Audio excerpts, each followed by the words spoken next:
ഈശ്വര കൈകൂപ്പി ഇരിക്കുവായുണ്ണി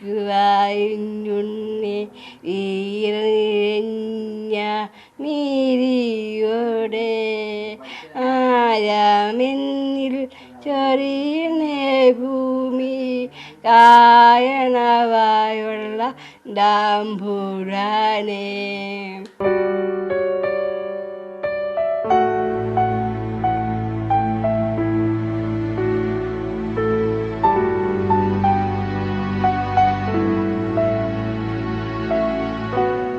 ഒരിടത്തൊരിടത്ത് മഞ്ജുമണി എന്നൊരു പെൺകുട്ടിയുണ്ട്.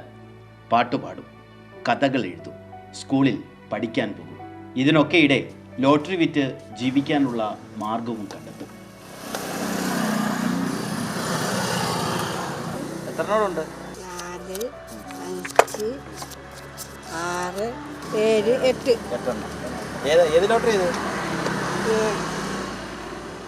വിൻ. എത്ര രൂപയാ? 40.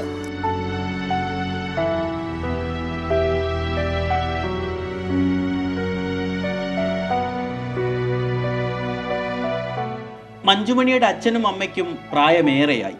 ശാരീരിക ബുദ്ധിമുട്ടുകളേക്കാൾ മകളെക്കുറിച്ചുള്ള ആദി വേട്ടയാടിക്കൊണ്ടേയിരിക്കുന്നു. കുട്ടികൾ ഇന്നത്തെ കാലത്ത് എങ്ങനെ കഴിയുന്നതാണ് ചിന്തിക്കുന്നത് പോലെ അതോർക്കും വിഷമമാണ്.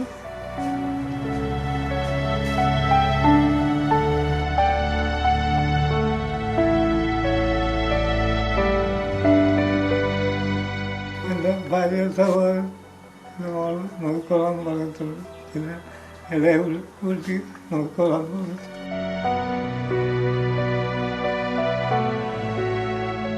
ഒരാൾ മാത്രമല്ല, ഭിന്നശേഷിക്കാരായ കുട്ടികളുള്ള ഭൂരിഭാഗം രക്ഷിതാക്കളും വലിയ ആശങ്കയിലാണ്. ഞങ്ങളുടെ കാലശേഷം എന്താവും എങ്ങനെയാകും എന്നുള്ളതിനെക്കുറിച്ച് ഓരോരപ്പും ഇതുവരെ സർക്കാർ നമുക്ക് പാലിച്ചിട്ടില്ല. പഞ്ചായത്തുകാരും സർക്കാരും ഒന്നും പാലിച്ചിട്ടില്ല. അച്ഛനും അമ്മയും ഉള്ളപ്പോഴല്ലേ നമുക്ക് ഒരു അതുപോലെ മറ്റുള്ളവരെ അങ്ങനെ നോക്കുക. അപ്പോൾ അതിനൊരു സെൽറ്റർ എവിടെയെങ്കിലും ആകണമെന്നുള്ള കണക്കൂടി ഞങ്ങൾക്ക് എല്ലാവർക്കും ഉണ്ട്. കഴിഞ്ഞ 2 വർഷത്തിനിടയിൽ 22 ആളുകൾ സ്വയം മരണത്തെ തിരഞ്ഞെടുത്തു കഴിഞ്ഞു. മക്കളെ അറംകൊല ചെയ്യുകയും മക്കളോടൊത്ത് ആത്മഹത്യ ചെയ്യുകയും ചെയ്യുന്നതിൻ്റെ പ്രവണത ഇങ്ങനെ നാൾക്കുനാൾ വർദ്ധിച്ചു വരികയാണ്. ഇതിൻ്റെ അടിസ്ഥാനപരമായി ഇതിൻ്റെ പ്രശ്നമെന്ന് പറയുന്നത് കടുത്ത സാമ്പത്തിക പ്രതിസന്ധികളും മക്കളെക്കുറിച്ചുള്ള കടുത്ത ആശങ്കകളുമാണ്.